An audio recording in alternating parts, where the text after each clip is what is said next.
আসসালামু আলাইকুম রহমতুল্লাহি ওয়া বারাকাতুহু। কিরে লেবু মতলব লাবণী কিরম আছোস? মিম কিরম আছে?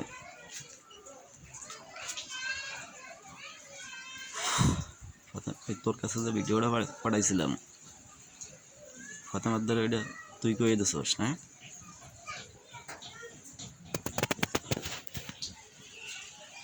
নাহলে তোর বোনের কাছে মোবাইল নাই, ও জানলো কেমনে?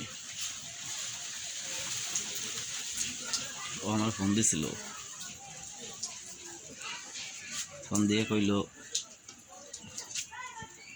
আমি নাকি ফেসবুকে আর ছবি সারি, তমক করি, সে কি তুমুল ঝগড়া। আমি এতদিন ধরে এমনিতেই চুপচাপ বসে রয়েছি, জ্বরে বুঝাইতে পারি না, বা বুঝাইলেও বোঝে না। সবাই মোটামুটি ঠিক আছে, খালি তোরাই একটু ভেজালটা লাগাই রেখছস। কইতে চাইছিলাম না কথাটা, তারপর তো কোয়া লাগলো। কিছু একটু হইলেই আমরা ফোন দিয়ে আমরা জানাই দেশ, এই করছে ওই করছে, অমুক করছে তমুক করছে, এই কইছে। লামিয়া ফরে ফোন দিই কথা কই, পলাশ ভাইয়ের ফোন দিই কথা কই, শারমিনের ফরে ফোন দিই কথা কই, সবার নয়ন ভাইয়ের সাথে কথা কই, সবার সাথেই কই। ওনাকে তো কেউ মানা করা লাগে না যে ভাই এইটা ওদের কইয়েন না, ভালো কি মন্দ, আর এইটা কইয়েন। তবু নিষেধ করার পরেও তোরা তারপরে আমরা কই দেশ যে ভাই কইছে, ভাই করছে। তোরা যদি এরকম করস তাহলে কি ফাতেমারে কি আমি বুঝাইতে পারবো সহজে? নাকি এটা সত্যি কথা কত, নাকি তোরাই চাস যে ও জানি আর না আইসে? আমার তো মনে হইতেছে এরকমই। চাইছিলাম কেউ দোষ দেব না, আমার নিজেরই দোষ। এরকমই চাই, এরকমই হইতে দে, ঠিক আছে? কোনো সমস্যা হবে না, কিছু পাবো না ফাতেমারে।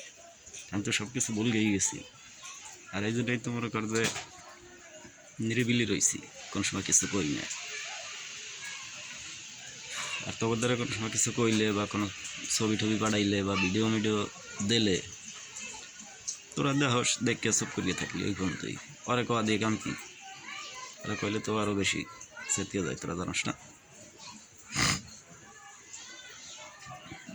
আর যদি সমস্যা হয় তো তোরা আমার কইতে পারস যে ভাই এইগুলা করেন কেন, এগুলো দিয়েন না, পাঠাইয়েন না, তাহলে তোকে দ্বারা আর পাঠাইলাম না, দিলাম না, তাহলেই তো হয়।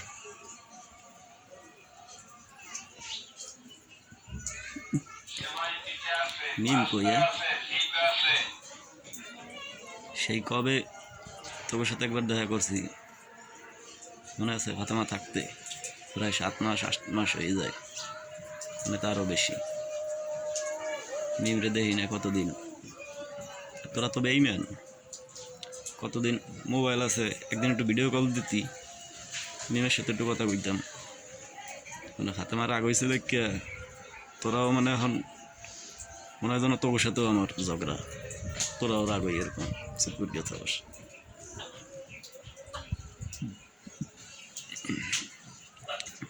বাড়ি যাবি খুব শিগগিরই যাবি নাকি? তোর কইছিলাম যে তুই বাড়িতে আসার সময় তোর বোনরে লই আয়, হ্যাঁ তো আনলি না যে কেন? তা তো আমি জানি, বুঝি না,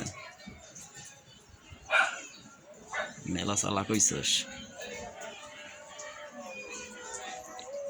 তারপরে আম্মা গেল, কইলাম যে ঠিকানাটা দে, আমি একটু আইসি আম্মারে দেখতে। সেই ঠিকানাটা তো দিলি নাই, আবার কইলি যে না আমরা আগের বাসায় নাই, আগের জায়গায় নাই। মেলা চালা কি করস? ওর দিকে ফাতেমারে ফোন দিলাম, ও তো আমার কয়ই নাই, ও কয় যে মা গেছে নানি গো বাড়ি। অথচ পরে শুনি যে না তোর দ্বারা ইচ্ছে বেড়াইতে।